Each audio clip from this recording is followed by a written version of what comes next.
Hi అండి. ఈరోజు నేను తోటకూర పచ్చడి చేశాను. మామూలుగా తోటకూర తినడానికి ఇబ్బందిగా అనిపిస్తుంది కదా, ఇలా పచ్చడి చేసుకుంటే చాలా బాగుంటుందండి. అన్నంలోకి, టిఫిన్స్లోకి బాగుంటుంది.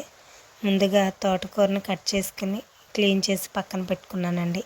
తర్వాత పాన్ పెట్టుకుని 3 టేబుల్ స్పూన్స్ ఆయిల్ వేసుకుని 5-6 పచ్చిమిర్చి, 2 ఎండుమిర్చి వేసుకుని చక్కగా ఫ్రై చేసుకుని మిక్సీ జార్లో వేసుకున్నానండి.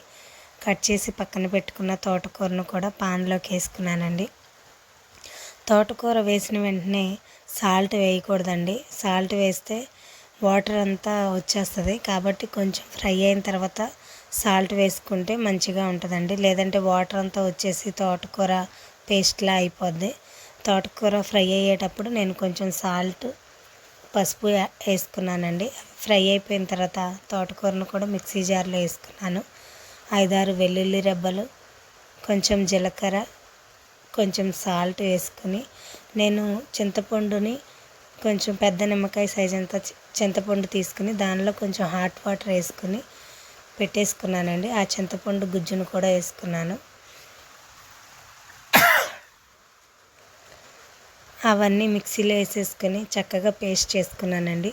తర్వాత పాన్ పెట్టుకున్నాను. పోపు దినుసులు వేసేసుకున్నానండి. కొంచెం జీలకర్ర, ఆవాలు కూడా వేసుకున్నాను. కొంచెం కరివేపాకు కూడా వేసుకున్నానండి.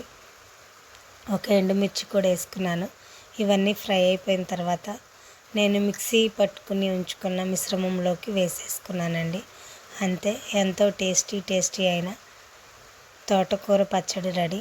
నచ్చితే లైక్ చేయండి, షేర్ చేయండి, సబ్స్క్రైబ్ చేయండి. చాలా టేస్టీగా ఉంటుందండి. ఒకసారి ట్రై చేయండి. ట్రై చేసి ఎలా ఉందో కామెంట్ చేయండి. Thank you for watching.